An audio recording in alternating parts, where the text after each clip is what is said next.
साथियों, कुछ समय पहले ओम प्रकाश राजभर ने आवाज उठाई थी कि विपक्ष के सभी नेताओं को, पार्टियों को उन्होंने एक हिदायत दी थी, नसीहत दी थी कि सब मिलकर बसपा सुप्रीमो मायावती को प्रधानमंत्री का चेहरा घोषित करो। वही नरेंद्र मोदी प्रधानमंत्री का मुकाबला कर सकती हैं और किसी विपक्षी नेता में इतनी दम और हिम्मत नहीं है। लेकिन ओम प्रकाश राजभर की बात को किसी ने नहीं माना। इसके बाद उन्होंने बार बार कहा और यहाँ तक कहा, अगर वो अपने आप इंडिया गठबंधन में नहीं आती है या आपकी बात नहीं मानती तो सब मिलकर उनके आवास पर जाइए, उनसे कहिए कि हम आपको प्रधानमंत्री का चेहरा बना रहे हैं, आपको प्रधानमंत्री बनाएंगे, आप आइए, नेतृत्व तो करिए। लेकिन किसी विपक्षी दल ने उनकी बात को महत्व नहीं दिया, जिससे के कारण वो भारतीय जनता पार्टी में चले गए।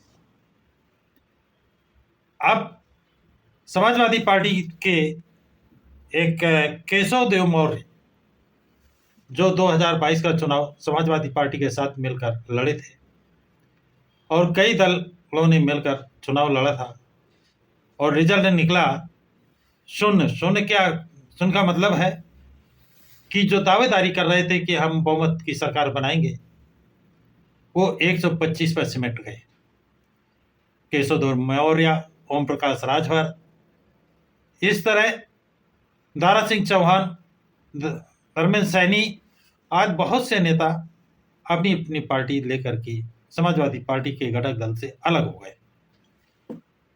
तो आज की स्थिति में समाजवादी पार्टी 125 जीतने की स्थिति में नहीं है, क्योंकि कुछ दल तो भारतीय जनता पार्टी में मिल गए हैं।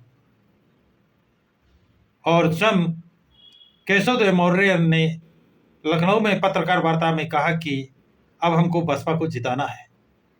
पत्रकारों ने सवाल किया, बसपा ने आपको बुलाया नहीं है? बुलाए या न बुलाए, वही एक ऐसी नेता है जिनको मुझे जिताना है। फिर कुछ दिन बाद समय बदल गया और केशव देव मौर्य फिर सपा के पाले में चले गए। और अब उन्होंने जो ट्वीट किया है वह अब मैं आप लोगों को पढ़कर, उस ट्वीट को पढ़कर बताना चाहता हूं, समझाना चाहता हूं। उन्होंने ट्वीट में लिखा है, सपाई और बसपाई दोनों मिलकर के 2024 में INDIA गठबंधन के बैनर तले बहन मायावती जी को देश का प्रधानमंत्री बनाओ, देश का प्रधानमंत्री बनाओ। और उसी में दूसरा पार्ट लिखा है, और 2027 में सपाई और बसपाई दोनों मिलकर अखिलेश यादव जी को उत्तर प्रदेश का मुख्यमंत्री बनाओ। बात अच्छी लगे तो आओ हाथ मिलाओ। बात उन्होंने बहुत ही वजनदार की है, न्याय की है। यदि सब मिलकर के बसपा सुप्रीमो मायावती को प्रधानमंत्री बनाते हैं तो उनकी भी जिम्मेदारी बनती है कि अखिलेश यादव को उत्तर प्रदेश में मुख्यमंत्री बनाए।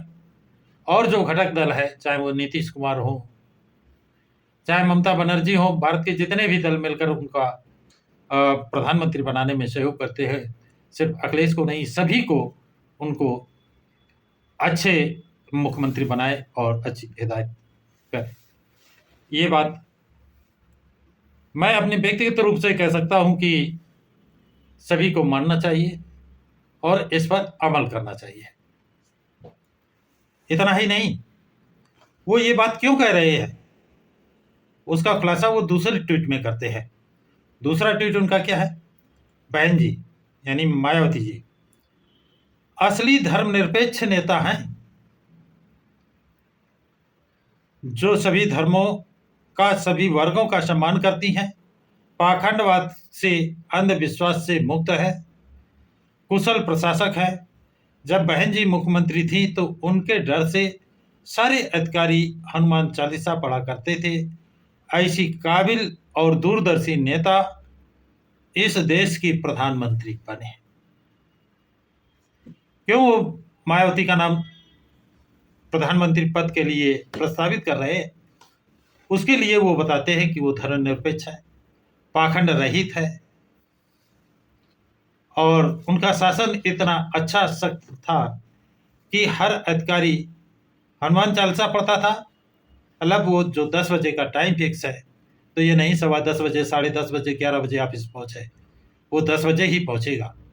कोशिश करता था 10 मिनट से 1 मिनट ऊपर ना हो, 10 मिनट के पहले तो 1 मिनट पहले ही पहुंच जाए।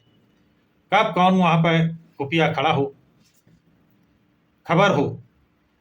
अब ये चीज जो देखते हैं कि इसके बाद बसपा सुप्रीमो के बाद जो देखा कि अधिकारियों से लोग मिलने जाते हैं, अधिकारी ऑफिस में मिलते ही नहीं है, ये चीज उन्होंने एहसास की। और उन्होंने ही नहीं, कोई भी विपक्षी दल, विपक्षी लोग या सत्ता पक्ष के लोग मायावती के प्रशासन की तारीफ ही करते मिलेंगे उसकी, और उनके भर्ती जो किसी महकमे में जो भर्तियां की हैं उनकी तारीफ तो देश और विदेशों तक हुई है।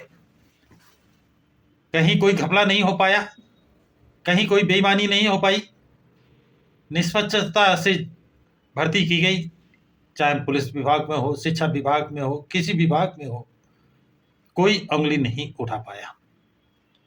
इसलिए केशवदेव मौर्य ने बसपा सुप्रीमो मायावती का नाम प्रधानमंत्री पद के लिए दावेदारी के लिए आगे बढ़ाया है, नाम प्रस्तावित किया है। अब देखना यह है कि इंडिया गठबंधन के घटक दल इस सच्चाई को हजम कर पाते हैं या नहीं। तो देखते रहिए आप प्रकाश की राज चैनल को, सच्चाई से आगे अवगत कराते रहेंगे। ये जानकारी आप लोगों को कैसी लगी,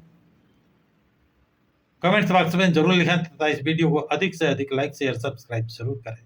सभी साथियों को जय भीम, नमो बुद्धाय, जय संविधान।